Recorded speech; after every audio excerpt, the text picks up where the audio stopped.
Realmente es un honor para nosotros estar acá y comentarles un poco sobre cuáles son las acciones que hemos llevado a cabo desde el sistema de Naciones Unidas. Muy complacida de acompañar esta sala, este congreso, pero además también de compartir mesa con mis colegas Rebeca y Romina.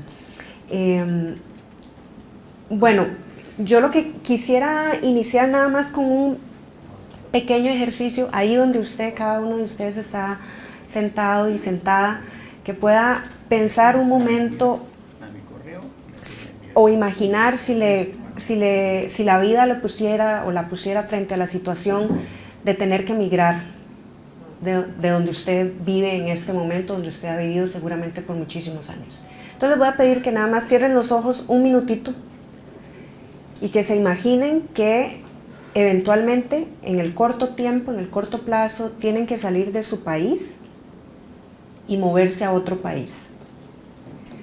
¿Cuáles serían, por ejemplo, 3 cosas que ustedes llevarían con ustedes y 3 cosas que extrañarían muchísimo de acá? Que lo piensen para ustedes, tómense un minuto solamente, 3 cosas, elementos importantes que llevarían con ustedes y 3 cosas que no podrían llevar con ustedes pero que extrañarían mucho. Cosas o personas o situaciones o lugares. Ella se llevaría un mate. Yo me llevaría el mate. No puedo estar sin el mate. Claro. El café. Claro. Bueno, tal vez donde llegues va a haber café, pero no necesariamente va a haber buen mate, sí, o buen café de Costa Rica. Algunas personas, en donde hemos hecho este ejercicio, algunas personas, y me ha sorprendido, dicen que se llevarían a su mascota, a su perrito, ¿verdad? Es porque han llegado a formar parte de la familia y en su experiencia migratoria lo llevarían. Otras personas, por ejemplo, imagino que algunos de ustedes lo pensaron, llevarían sus títulos. Otros, documentos. ¿Qué más? El carro. Bueno, ojalá lo pueda pasar de frontera a frontera.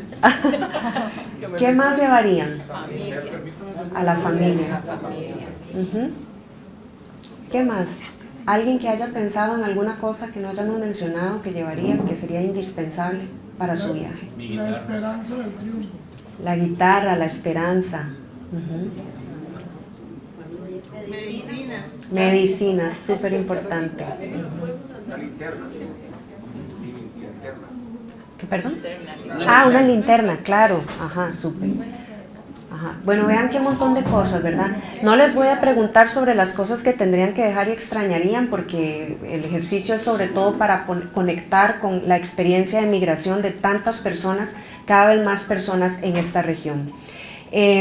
Yo rápidamente les voy a comentar un poquito sobre el contexto muy general de la migración en Costa Rica, algunos datos sobre el contexto migratorio en la educación en Costa Rica, y les voy a hablar de 3 acciones principales que desde el sistema de Naciones Unidas hemos llevado adelante en los últimos años.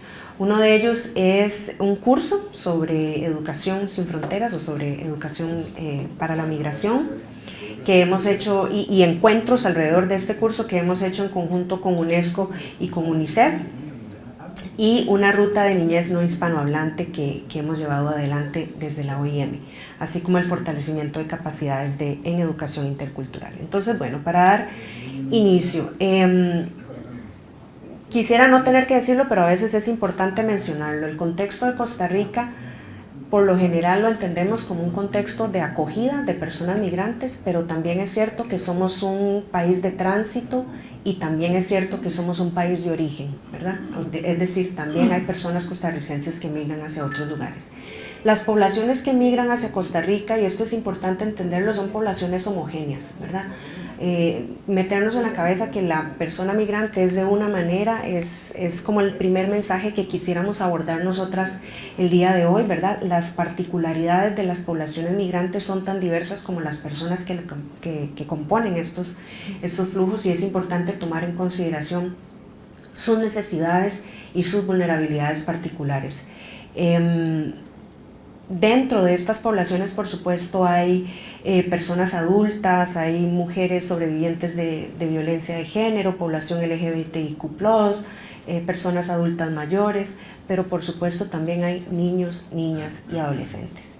Y nuestro enfoque del día de hoy, y con las intervenciones que hagamos nosotras tres, queremos enfatizar algo que ya es una idea importante y que por eso estamos hoy aquí presentes, pero enfatizar el derecho a la educación de los niños, niñas y adolescentes migrantes.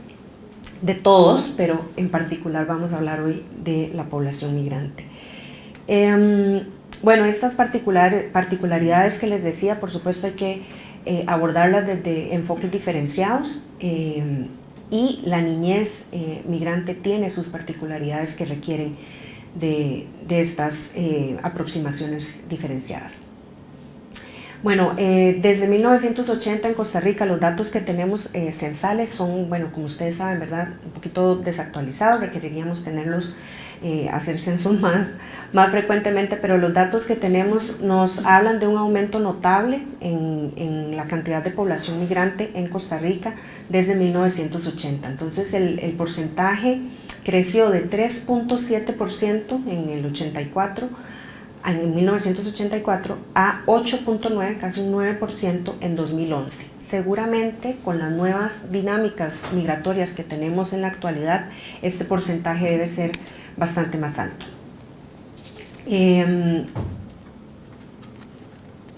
La población migrante en situación regular o en condición regular, de acuerdo con los datos oficiales de la Dirección General de Migración y Extranjería de enero del 2023, representa ahora, a este año, casi un 12%, el 11.66%.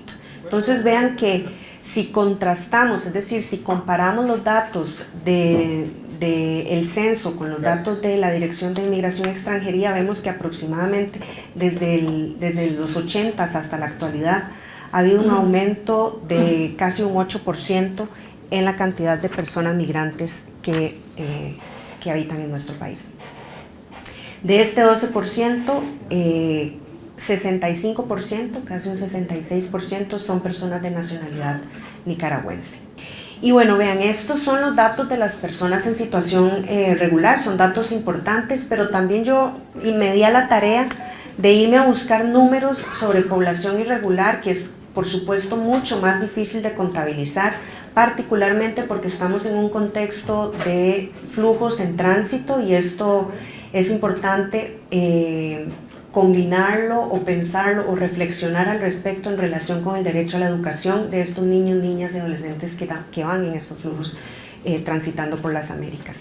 Lo que encontré, bueno, no son números muy alentadores en el sentido de que hay mucha, digamos, oscilación, es decir, hay subregistros, hay dificultad para captar la información de las personas que se encuentran en situación irregular por obvias razones, tienen miedo digamos, de expresar su información, etc. Pero aproximadamente se calcula que entre un 14 y un 25% de la población migrante es población en situación o en condición de irregularidad. Eso representa más o menos un 2 o un 3% de la población total de Costa Rica.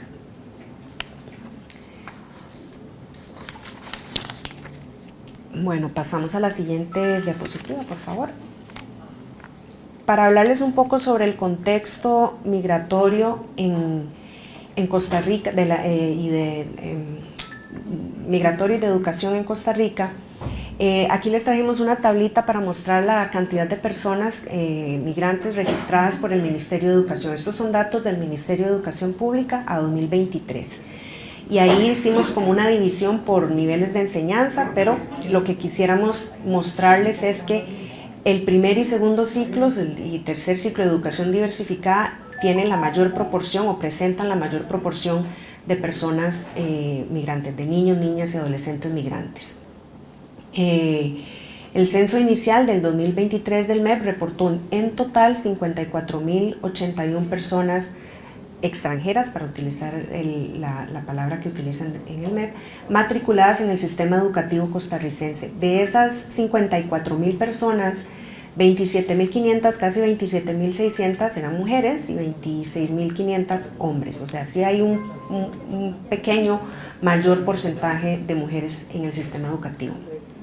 Y de ellas, un poco más de 4.200 personas se encontraban en situación de refugio, es decir, solicitando o ya con la condición de refugio otorgada.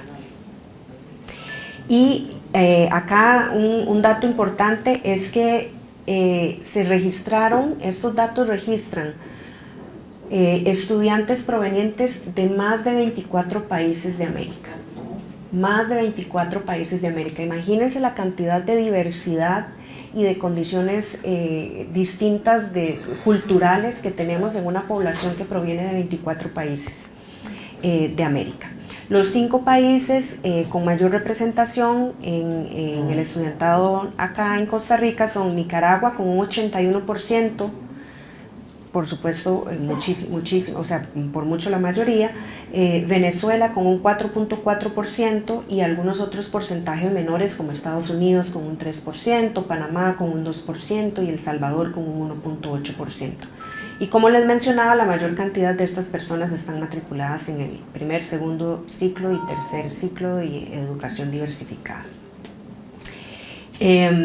No vamos a entrar en los detalles de algunos otros acontecimientos recientes, pero sí les quiero dejar ahí como para que ustedes también lo puedan reflexionar después o a lo largo del congreso en el que se encuentran algunos, digamos, eventos, o nos faltaría un poco como hablar y reflexionar cómo eventos como la pandemia, por ejemplo, han afectado o impactado el derecho a la educación de la niñez migrante. Y lo mismo que les mencionaba anteriormente, el tránsito, es decir, ir en camino por las Américas hacia el norte, que es la dinámica por lo regular que experimentamos en nuestra región.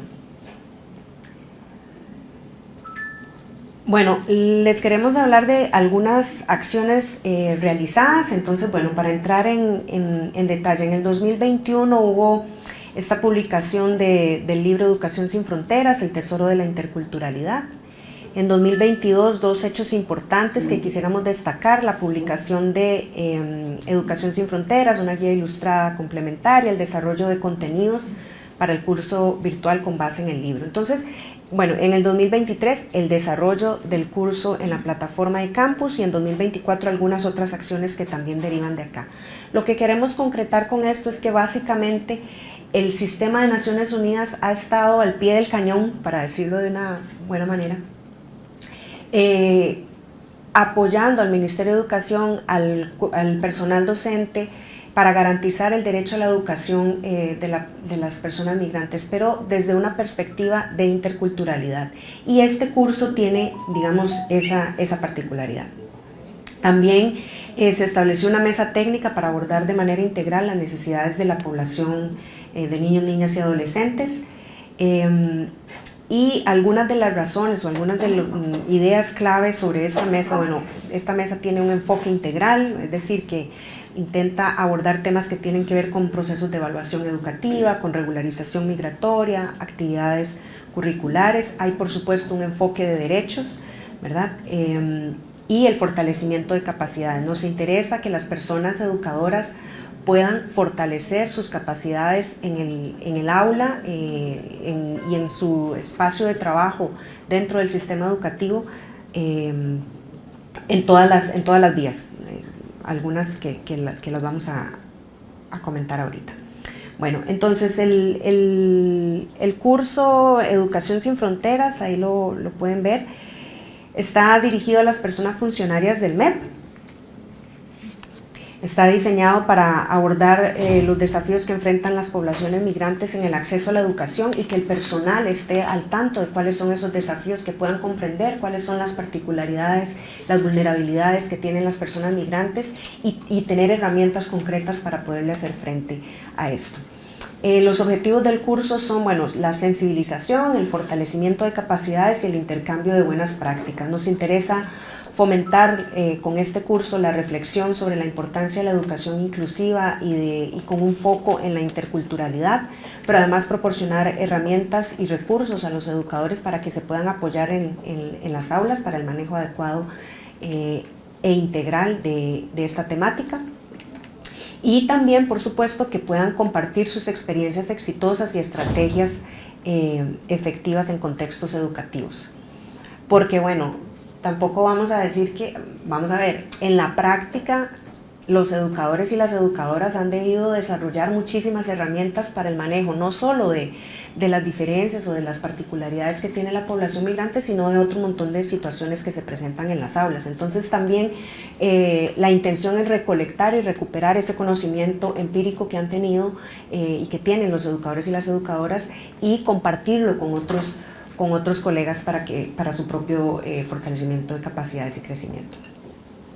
El curso tiene básicamente un marco conceptual, ¿verdad? Definiciones y enfoques sobre qué es la migración, qué es la educación, cuál es la interrelación entre estos dos temas y se basa en un marco normativo nacional e internacional, ¿verdad? Cuáles son esos instrumentos, tratados y convenios de los que se dispone para fortalecer o acuerpar los compromisos que ya se han asumido a nivel de país, y también aborda temas sobre desafíos educativos, identificando cuáles son las barreras que enfrentan las poblaciones migrantes. La metodología del curso, bueno, es una metodología interactiva, ¿verdad? Y de evaluación continua, es decir, el curso incluye videos, lecturas, hay foros de discusión. Lo que se intenta es que haya una creación de aprendizaje y un compartir de aprendizaje, ¿verdad? Alrededor del tema. Y también evaluación continua. En este momento, de hecho, estamos desde la OIM iniciando acciones para recopilar formas en que se puede mejorar el curso, digamos, o formas en las que las personas que han llevado este curso pueden retroalimentarlo para, pues por supuesto, para fortalecerlo. Bueno, ahí en la siguiente tienen un poco cómo se ve el curso en la plataforma de eCampus de la OIM. Es un curso virtual que lo pueden llevar a su propio ritmo, en sus propios tiempos, ¿verdad? Entonces, bueno, ahí lo tienen, así se ve, y les invitamos a que quienes no han tenido la oportunidad de llevarlo, que lo lleven, que lo disfruten, que nos den su retroalimentación a nosotras directamente o a sus puntos focales que tengan sobre este tema en sus comunidades, para que podamos continuar trabajando alrededor de esto y mejorándolo. La otra acción de la que quisiéramos hablarles, les dije que les iba a hablar de 3 de ellas, es los encuentros de educación intercultural. Bueno, y todo esto está encadenado, ¿verdad? Vamos hacia el mismo lugar. A partir del lanzamiento del curso que les acabamos de hablar, se realizaron encuentros de educación intercultural como parte de ese proceso. Algunos de ellos, bueno, en el Liceo de los Lagos, en el Liceo en Guanacaste también, con participación de alrededor de 63 personas educadoras. ¿Y qué es lo importante de estos encuentros? Sobre todo las recomendaciones que surgieron de estos encuentros de aprendizaje. Entonces, una de ellas, una coordinación efectiva entre diferentes partes de la gobernanza de la educación es esencial, ¿verdad? Esto, vamos a ver, estas recomendaciones no son el agua tibia, ¿verdad? Por supuesto, ya todos lo podemos saber, pero son la confirmación de que, del camino que necesitamos seguir, de las cosas que nos hace falta mejorar para avanzar hacia los objetivos comunes en términos del derecho a la educación de la niñez migrante. Pero también la necesidad de que esta interconexión o esta coordinación efectiva se realice de manera que pueda haber una gestión eficaz de la interculturalidad, para evitar la xenofobia, para disminuir los estigmas y los prejuicios en el aula, fuera del aula, y la relación que hay entre ambas, ¿verdad? Es muy difícil reducir estigmas, prejuicios, xenofobia, etcétera, dentro del aula, si por fuera del aula, en otros espacios en donde nuestros niños y niñas tienen interacción, eso sigue o se perpetúa. Además, otra de las recomendaciones, bueno, es el continuar desarrollando materiales, programas de investigación que promuevan el respeto, el combate a la xenofobia, a la discriminación y el énfasis en la interculturalidad, entendida como una ética, es decir, como un proceso que se construye, pero que también se debe aplicar independientemente de las posiciones personales. Bueno, y para abordar este enfoque de interculturalidad, solo la idea nuevamente de que el abordaje de los prejuicios y la xenofobia es necesario, pasa por ahí, ¿verdad? Y finalmente, bueno, no, creo que me falta una cosa más.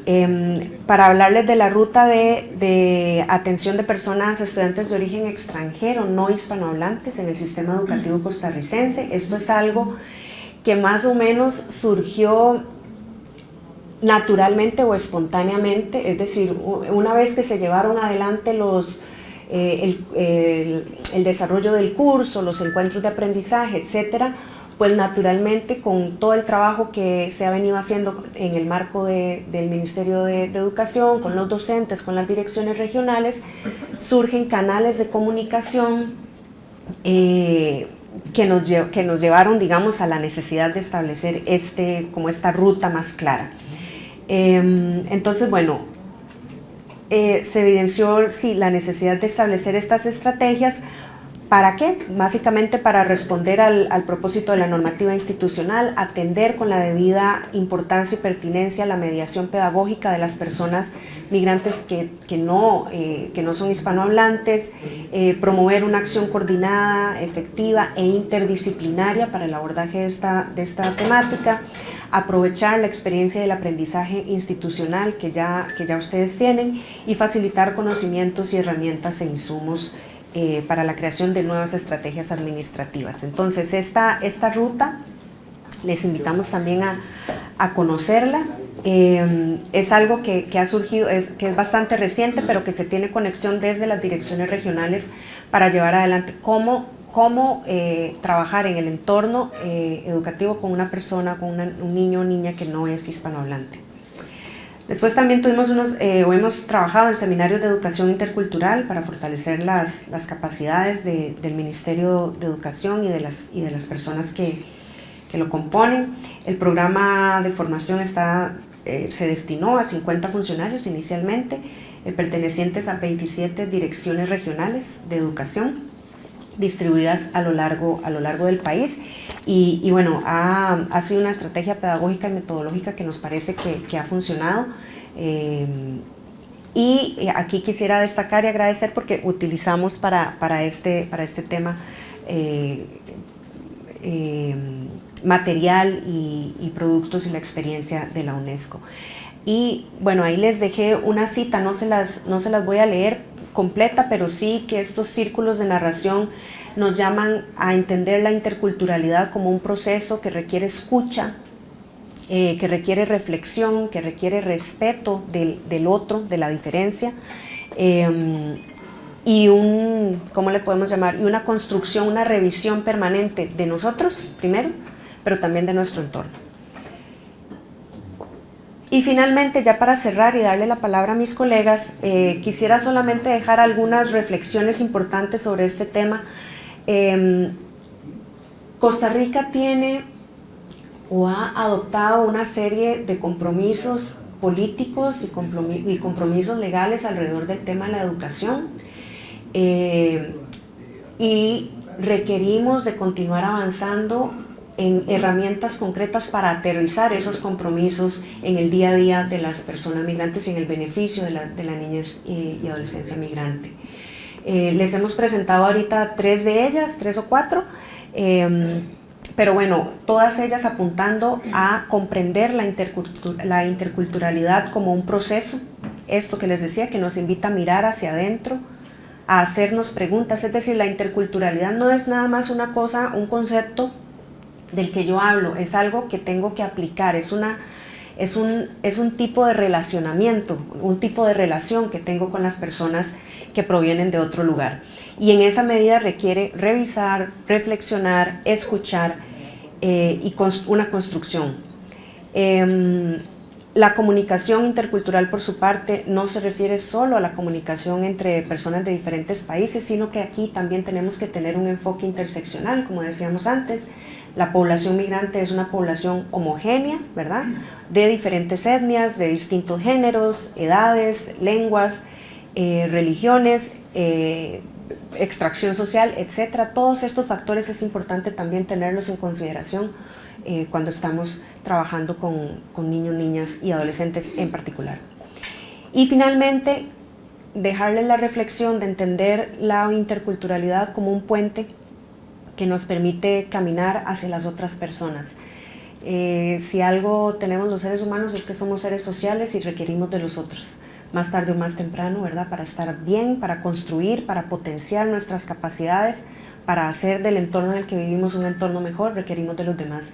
Y la interculturalidad nos permite o nos da una herramienta concreta para puentear, diría una colega mía, para puentear hacia los otros. Les agradezco mucho su atención.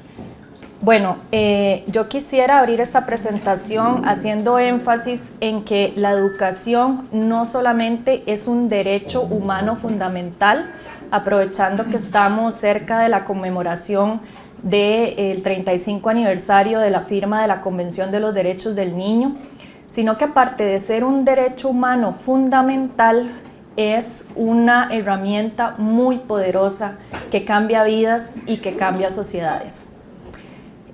Para la población migrante, desde UNICEF trabajamos en 2 vías. Trabajamos con lo que es la población migrante en tránsito, que bueno, ahorita el país pasa mucha población que va hacia los Estados Unidos. Y tenemos el trabajo con población con vocación de permanencia o personas estudiantes migrantes que están en el sistema educativo. Con la población en tránsito, nosotros trabajamos a través de lo que son los espacios seguros, que en los espacios seguros brindamos apoyo socioemocional y actividades lúdico-recreativas y de educación para esta población.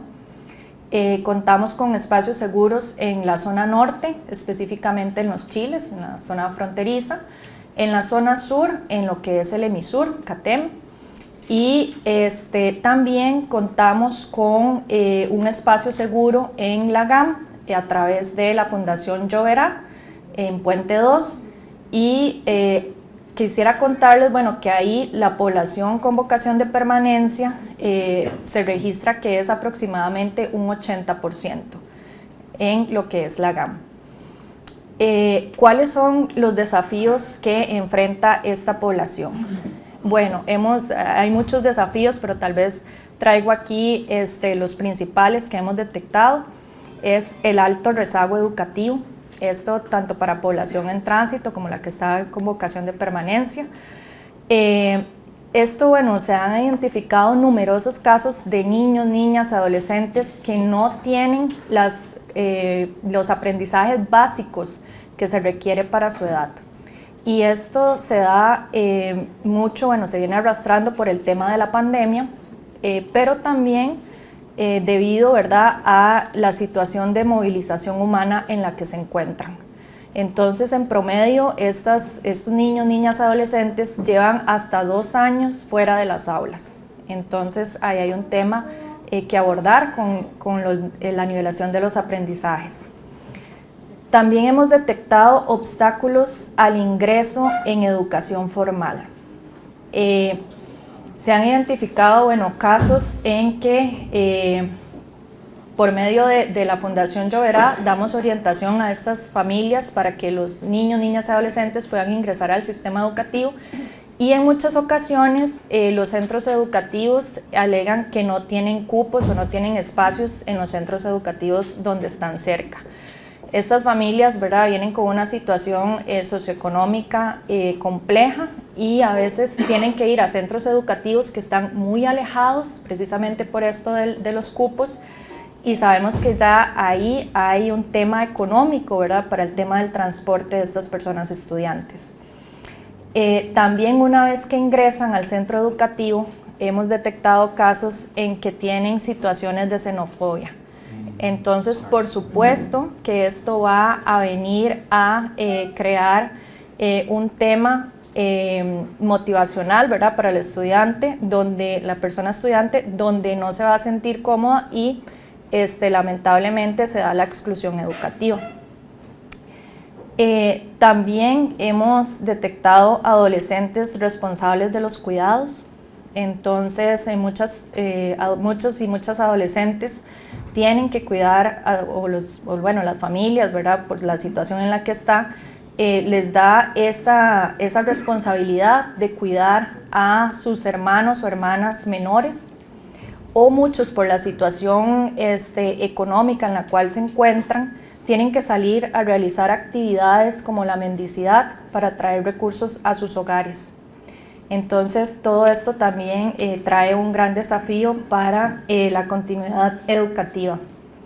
Y por supuesto, ahora el componente motivacional que les mencionaba, bueno, esto también tiene que ver con temas también de xenofobia, ¿verdad?, que tienen en los centros educativos. Y aquí hay que hacer un trabajo también muy fuerte no solamente con las personas estudiantes, sino con las familias, para lograr llevar ese componente motivacional de por qué es importante la educación, para que lleguen a tener una continuidad educativa, no importa cuál sea su destino, sea acá en Costa Rica o sea el destino al que lleguen. Entonces, bueno, para comentarles acerca de qué hemos implementado desde UNICEF para garantizar el acceso a esta población. Bueno, con la población que está con vocación de permanencia o en el sistema educativo costarricense, el Ministerio de Educación en el 2021 identificó unas situaciones en cuanto al registro de las personas estudiantes que no tienen una identificación probatoria, no tienen DIMEX, no tienen pasaporte, ¿verdad?, no tienen absolutamente nada probatorio. Entonces, esto se identificó, se trabajó también en conjunto con OIM, y ahí entonces lo que hicimos fue crear una solución tecnológica precisamente dentro de la plataforma Saber para la identificación de estos casos. Porque ¿cuál era la situación? Primero era que habían datos duplicados. Sabemos que esta población cambia de una comunidad a otra rápidamente. Entonces, cuando llegaban a un centro educativo estaban ahí matriculados, luego cambiaban a otra comunidad y estaban matriculados en las otras, entonces habían duplicidad de datos. Habían inconsistencias en el seguimiento del educativo de esta persona estudiante por no tener precisamente esa información que hay dentro de la plataforma Saber, que lleva los datos de las personas estudiantes. Pérdida de información al trasladarse al centro educativo, que eso ya lo mencioné. Y algo muy importante es que también esto crea, y esto va de la mano también con lo que les mencionaba de la motivación, crea ciertas molestias a las familias, ¿verdad?, por tener que estar explicando en cada centro educativo cuál es su condición migratoria. Entonces me paso de un centro educativo y tengo que volver a revivir, ¿verdad?, porque sabemos que también en muchas ocasiones esa movilización humana viene acompañada con situaciones inclusive traumáticas que pasaron. Entonces es volver a revivir para las familias y explicar su condición migratoria. Y bueno, también algo muy importante es que se da la exclusión de beneficios que pueden tener dentro del sistema educativo por su condición socioeconómica. Entonces, bueno, acá, ¿qué hicimos? Se trabajó en una solución tecnológica donde se registran los datos de la persona estudiante por medio de datos biométricos, de la fotografía de la persona estudiante, por supuesto esto con toda la protección de datos, ¿verdad?, que ya tiene la plataforma Saber del Ministerio. Y si en el futuro vuelve a ingresar la fotografía de esa persona, el sistema alerta esa situación y lo impide. E inclusive, ¿verdad?, se puede buscar la fotografía en el expediente. Esto se le llama GISRO, que es Yo Soy, y entonces con esto logramos tener ese módulo migratorio dentro de la plataforma Saber. Bueno, con esto, ¿qué logramos? Identificar a la persona estudiante, por supuesto, ¿verdad?, que no tiene sus documentos probatorios, incorporar a la persona en el sistema educativo nacional como estudiante con los beneficios y las garantías correspondientes, que eso era un tema muy importante, no solamente digamos en lo que es el Ministerio de Educación Pública, sino también en esa trazabilidad que hay con otros programas institucionales, ¿verdad?, que hay fuera del Ministerio de Educación Pública e inclusive con programas y proyectos de cooperación internacional. Dar seguimiento al proceso y la enseñanza y aprendizaje de la persona estudiante, esto es muy importante, ¿verdad?, para temas también inclusive de exclusión educativa con el tema de alerta temprana. Construir un expediente educativo que permita generar evidencia y brindarle acompañamiento en el proceso de regularización, que eso es algo que les voy a explicar seguidamente, porque la idea, ¿verdad?, es encadenar todo esto. Primero, tener como un expediente para esas personas estudiantes que no tienen documentos probatorios, entonces lograr que dentro del sistema educativo tenga ese expediente, y después también apoyar al proceso de regularización, es decir, para que esas personas estudiantes obtengan un DIMEX. Siguiente, gracias. Entonces, bueno, ¿qué hicimos con esto de regularización? ¿Cuál fue el apoyo de UNICEF? Bueno, para darles contexto,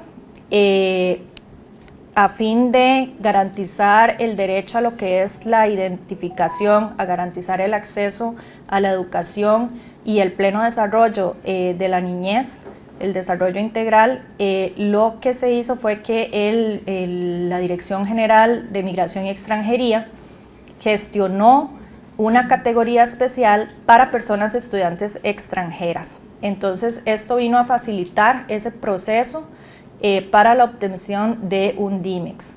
Lo que se solicita es que tengan de 4 años y no haber cumplido 21 años, de 4 a 20 en realidad, y que formen parte, ¿verdad?, ser estudiantes regulares del sistema educativo costarricense.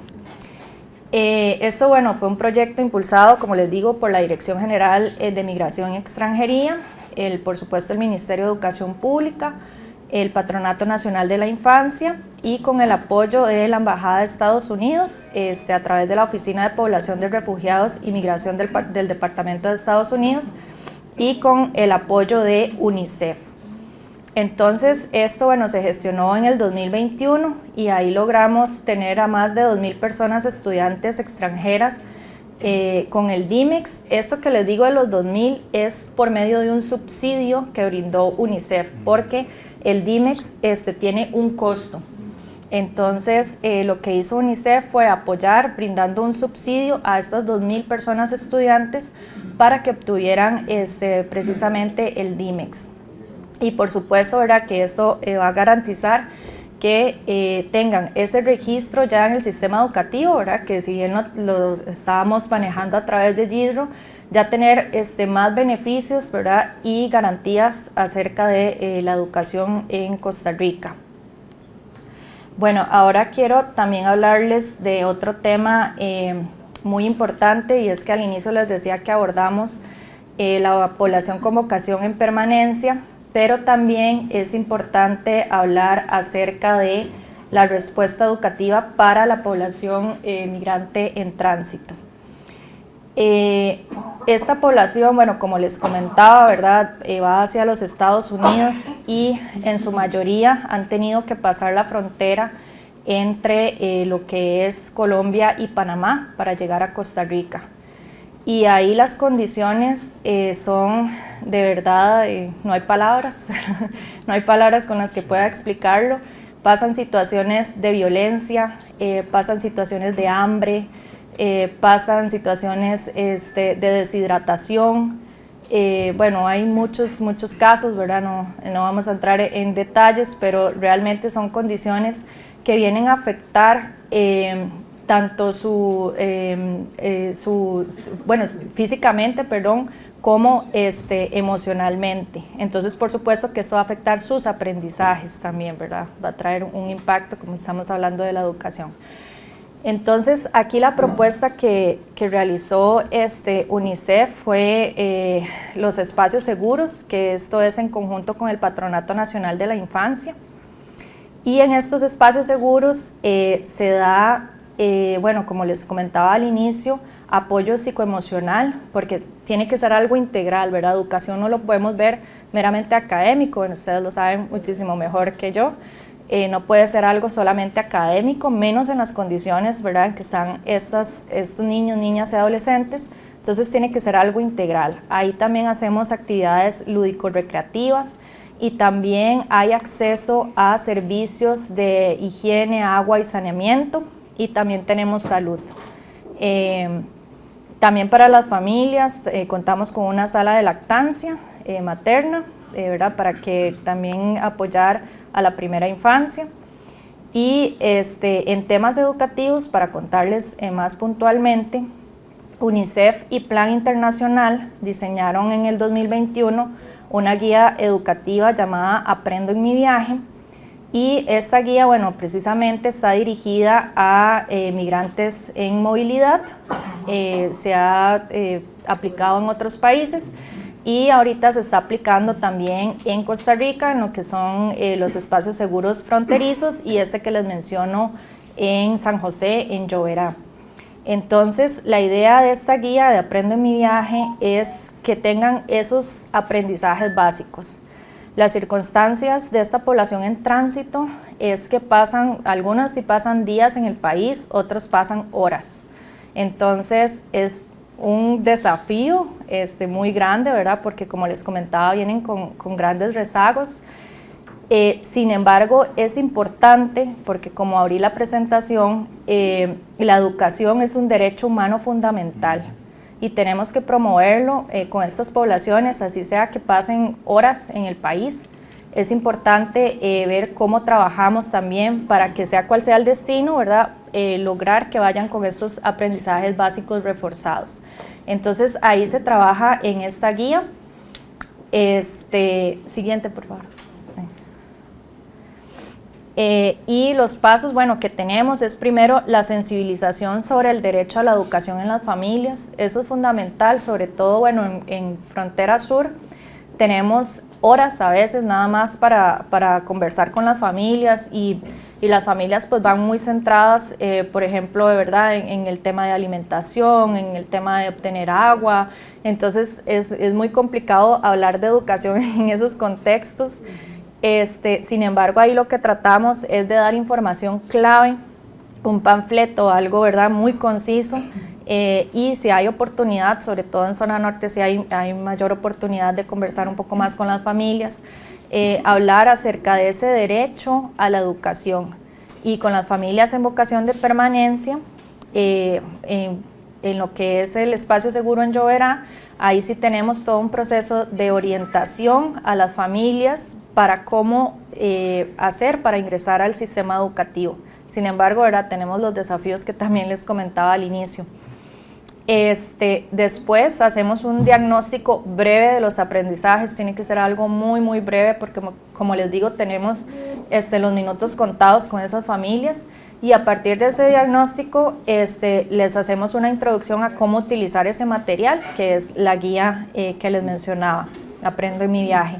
Y con las familias que hay más oportunidad, que hay más tiempo, hacemos un reforzamiento de esos aprendizajes por medio ya de actividades que hay en estos espacios seguros. Bueno, en cuanto a la sensibilización sobre el derecho a la educación, creo que ya les expliqué un poco, ¿verdad?, la entrega de información referente acerca de la importancia de los niños, la importancia de la educación en niños, niñas y adolescentes. También comentarles que, bueno, de niños de 0 a 6 años, también lo que hacemos es no solamente con el Ministerio de Educación Pública, ahora de ver cómo apoyarlos a que ingresen a los centros educativos, los que tienen más edad, sino que de 0 a 6 años también trabajamos con los servicios que brinda la Red Nacional de Cuidado y Desarrollo Infantil, porque hay muchos niños y niñas que están dentro de la primera infancia, y lamentablemente en muchas ocasiones las familias, en vista de que requieren recursos económicos, ya sea para continuar su viaje o también para la permanencia en el país, van a actividades de mendicidad y llevan a sus niños, ¿verdad?, para la recolección de esos recursos. Entonces, ahí estamos trabajando también para que esta niñez pueda ingresar a estos servicios tan importantes de lo que es la primera infancia.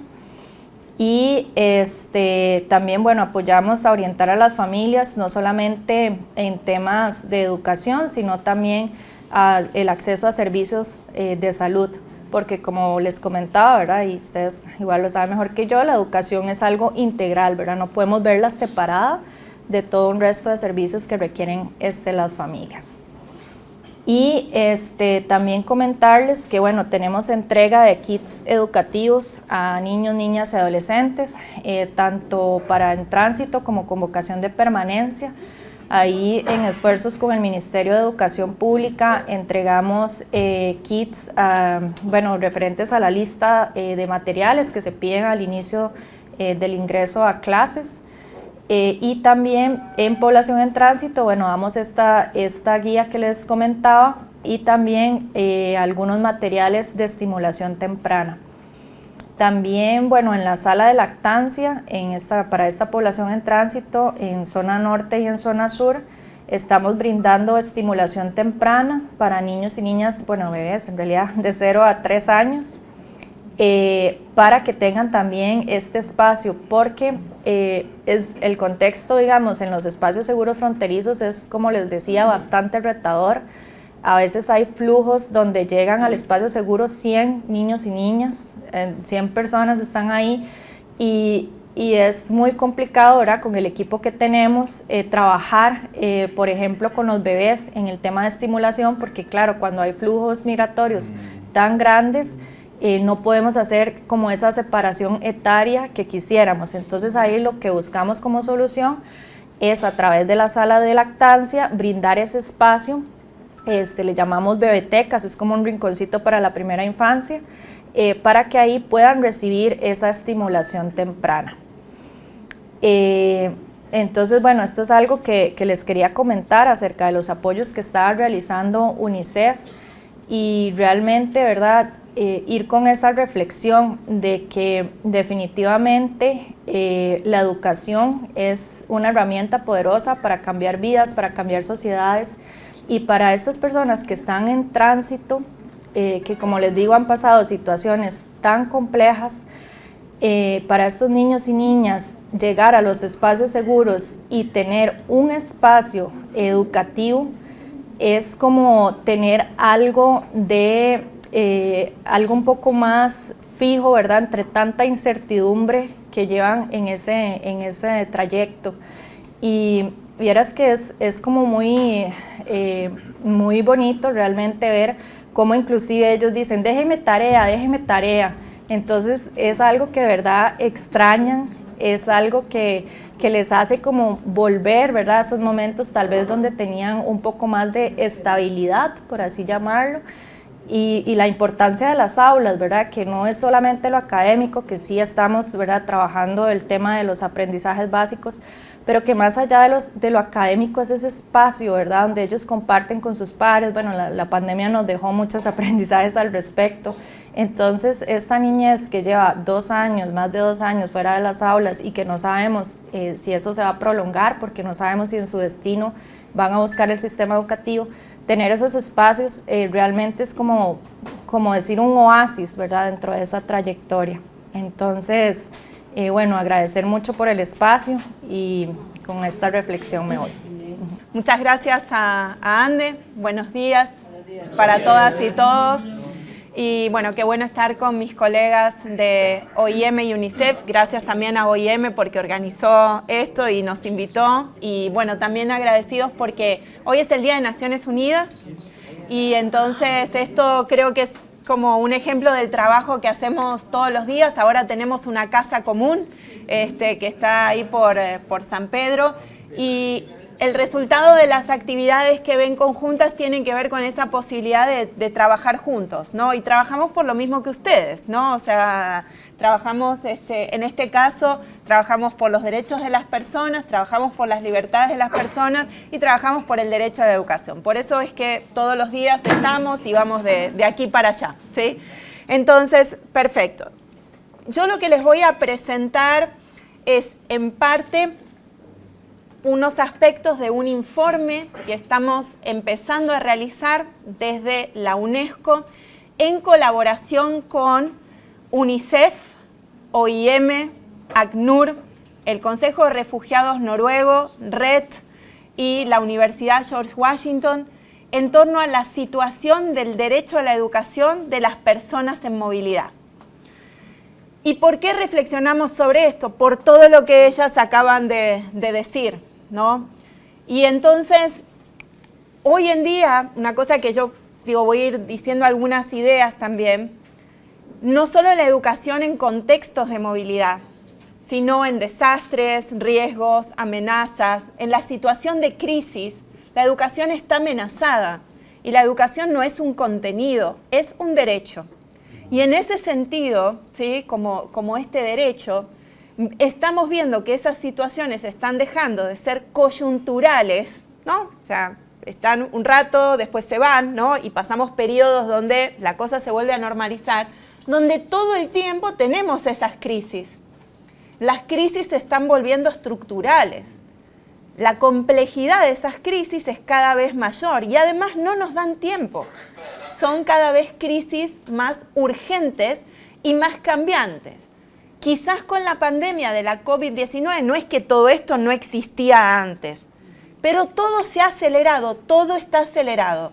Las violencias, ¿no? Los riesgos, los desastres también hoy los vemos más, se mediatizan más, pero tienen un impacto con el cambio climático aún más feroz, ¿sí? Entonces hoy no es que está todo magnificado, es que el mundo en que vivimos, sus brechas, sus inequidades, son cada vez más profundas dentro de nuestros territorios y entre nuestros territorios y nuestros países. Entonces recién lo que la colega decía, dice Costa Rica está acá, pero si uno mira el tema venezolano y no solamente de Venezuela, sino del resto de los países, estamos hablando de miles de personas que están en una situación de tránsito y llegan, por ejemplo, a Estados Unidos quizás después de 3, 4 años sin escolarizarse.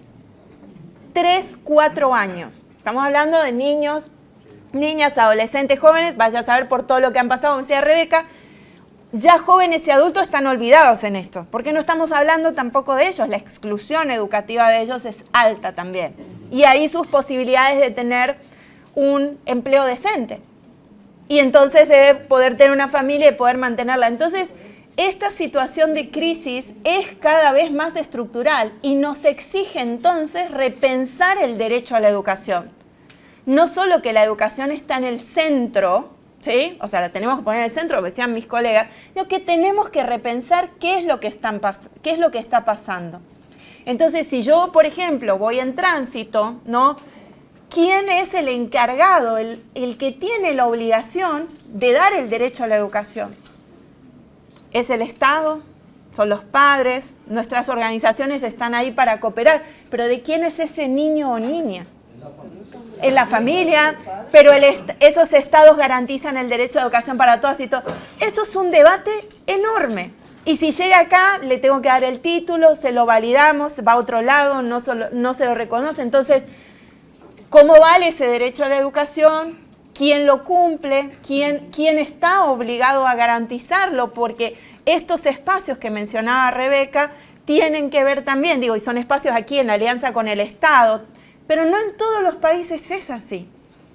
Y entonces la situación es profundamente cambiante. Y yo quería traer esto porque aquí hay una situación que mis colegas describieron, pero esto es regional, esto es global y esto también es regional y tenemos que empezar a pensar, y ustedes también, ¿no? Que tienen su volumen, ¿no? Dentro del país, pero también a nivel regional. Es muy importante empezar a conectarse y empezar a hablar de esto con los otros países. No hay un solo país en nuestra región de América Latina y Caribe que no esté viviendo una situación de crisis en el derecho a educación. Por algún lado está afectado. Y los temas de movilidad también forman parte de ese tipo de crisis. Pero no solamente, ¿sí? Como algo malo, ¿sí?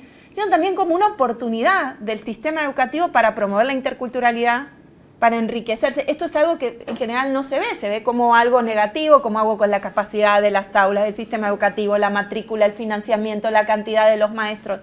Pero toda la riqueza que traen estas personas, ¿no?, a la vida de nuestras comunidades, a la vida de nuestros niños, empezar a reconocer, valorar las diferencias, identidades, culturas, poder crecer colectivamente diferente, ¿no?, realizarnos en otro tipo de comunidad. Eso está también poco visto. Nuestros sistemas no lo incorporan, bueno, entonces es este aula y voy a hacer esto, pero no está incorporado de un modo estructural, porque cada vez es más estructural. Entonces ese es el mensaje que yo quería dejar. Esto es estructural y entonces tenemos que repensar la educación y tenemos que pensar cómo se manifiesta ese derecho a la educación. ¿Sí? Siguiente. Entonces, nosotros empezamos a pensar en este informe y es un informe que tiene algunas partes. Lo primero que hace es poner la importancia del derecho a la educación, habla de la importancia de que en todo este panorama de la movilidad tenemos que pensar en el derecho a la educación, ponerlo en el centro. Después lo que hablamos son de estadísticas, que ahora les voy a mostrar algunas. También rescatamos prácticas de los países, de sociedad civil, de nuestras agencias, de otros actores. ¿Qué estamos haciendo todos nosotros por abordar estos desafíos, pero también potenciar oportunidades que se dan a partir de estas situaciones? Entonces, ahí el siguiente está bien. Entonces, este informe es un informe que, bueno, UNESCO no tiene algo así a nivel global y tampoco lo tenía a nivel regional. Y entonces lo que estamos mirando son la situación de movilidad en Panamá, Costa Rica, Honduras, Guatemala, México y República Dominicana. Estamos mirando también, digamos, los flujos, voy a hablar un poquito de este fenómeno de movilidad a nivel regional, muy resumido, y les invito mucho a mirar todos los documentos de la OIM, que nosotros sacamos todo de ahí, básicamente, ¿no? Entonces, claro, porque esto hay que investigar, y esto también es importante, hay que investigar, nos faltan números, ¿no? Yo voy a presentar estadísticas de los países, pero no todos me dieron todas las estadísticas, no las tienen. ¿Sí? Esto es un tema, tenemos que empezar a reconocer el problema, que no tenemos los datos para saber cuántos son, dónde están, ¿sí? O sea, Costa Rica tiene bastante, pero cuento que otros países quizás no tanto. Entonces, y dónde están, y cuál es su progresión en el sistema, la permanencia, si abandonan, si no, por qué. Entonces, falta un poco de especificidad en la información para tener evidencia y tomar decisión. No solo el hacedor de política, sino los maestros, los directivos escolares, otro personal educativo en las aulas. Entonces, los principales flujos son históricos, como saben, a la frontera con Estados Unidos, el tránsito de Sudamérica hacia Centroamérica y lo que son dentro de lo que es de Centroamérica, por ejemplo, sobre todo con Costa Rica y República Dominicana. Adelante. Y hay patrones de movilidad interregional. Por ejemplo, Costa Rica, Guatemala, Honduras, México y Panamá, la mayoría de las personas eran de la misma región. Las personas a veces se suelen mover primero o mayormente dentro de la región. Y también lo que sucede, ¿sí? Ahí, por ejemplo, ven que mayormente el destino es Estados Unidos, después está México, Canadá. Y en de Estados Unidos también hay retornados, que esta es una situación que quizás aquí no se vive tanto, pero en otros países de esta subregión sí sucede. Y entonces hay 72% de los Estados Unidos y 28% de México. El tema de los retornados es de los menos estudiados, ¿sí? Y entonces ahí hay varios problemas. O sea, es el problema también del que está ingresando, ¿no? Como los otros casos. Lo que pasa es que si pasó muchos años en otro país, por ejemplo en Estados Unidos, cuando llega tiene temas culturales, tiene temas de idioma, ¿no? Entonces el sistema tiene que también adaptarse para garantizarle ese derecho a la educación y que además se sienta incluido. Adelante. Adelante. Bueno, y en el caso de la población en situación de movilidad, hay cerca de 6.3 millones de niños y niñas y adolescentes menores de 18 años en situación de movilidad. Por eso nos tenemos que preocupar, digo, no solo del derecho a educación, sino de las Américas, sino no solo de, digamos, de la movilidad, de la protección, ¿no? De su defensa, todas las convenciones. Es decir, aquí hay un trabajo que no es solo, digamos, en educación, sino que tiene que ver con pensar la niñez, la adolescencia, la juventud, pensar sus contextos, pensar sus derechos. ¿Esto es educación? pero va más allá. Entonces yo también, esto es un mensaje porque, digo, cuando uno repiensa la educación, repiensa el derecho, tiene que repensar a las personas. ¿Qué es ser un niño hoy? ¿Qué es ser un adolescente, un joven en situación de riesgo, de vulnerabilidad, de bajos ingresos? ¿Qué significa esa persona? ¿Cuáles sus contextos, sus condiciones y oportunidades? Y hay bastante incremento de este movimiento entre Colombia y Panamá, por el Darién, la frontera sur de México y la población extranjera, que solo vimos en edad escolar, particularmente en Costa Rica y República Dominicana. Adelante. Adelante. Y hay algunas estadísticas, ¿sí? de lo que es el acceso al sistema educativo. En general se aprecia que los países han trabajado mucho en los últimos años por esto, ¿no? Entonces hay incrementos, por ejemplo, en Costa Rica y República Dominicana de la matrícula para estudiantes en situación de movilidad. Hay también incremento en Honduras, El Salvador y Guatemala. Lo que pasa es que son países más expulsores que receptores, ¿sí? Pero igual empiezan a estar preparados porque hay población que se va quedando, ¿no? O sea, no es que transita rápidamente, sino que se va quedando. Adelante. Y hay algunas estadísticas que sí me interesa que podamos mirar juntos, ¿sí? Entonces, ¿qué es lo que sucede? Sí, aquí hay algunos ejemplos de países. Hay países donde uno no observa tanto las diferencias, pero en otros sí. Entonces tenemos estadísticas. Estas son estadísticas que nos dieron los mismos países, ¿sí? Esto nos lo dio los mismos países en colaboración con la CEXICA, la Coordinación Educativa y Cultural Centroamericana, que es el órgano de los Ministerios de Educación y Cultura, ¿no? Entonces trabajamos con... ¿Cómo? Del año pasado son esos datos. Son datos del año pasado, los hemos pedido este año, pero son datos que se van actualizando. Entonces, el abandono, ¿sí? Lo que uno dice abandono escolar, a nosotros no nos gusta mucho hablar de eso, preferimos hablar de situaciones de exclusión educativa, porque uno no siempre elige abandonar.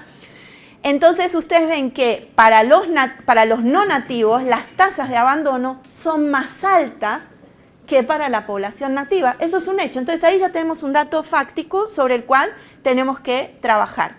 En lo que es la reprobación, hay en general tasas más altas en las personas no nativas que en las personas nativas. También están los temas de sobriedad y los temas de repitencia. Entonces, en general, lo que estamos viendo es que aquellos indicadores, ¿sí? que nos indican rezago, que nos son predictores de la exclusión educativa o que realmente dan cuenta de la exclusión educativa, son más altos en población en general no nativa que en aquella nativa. Adelante.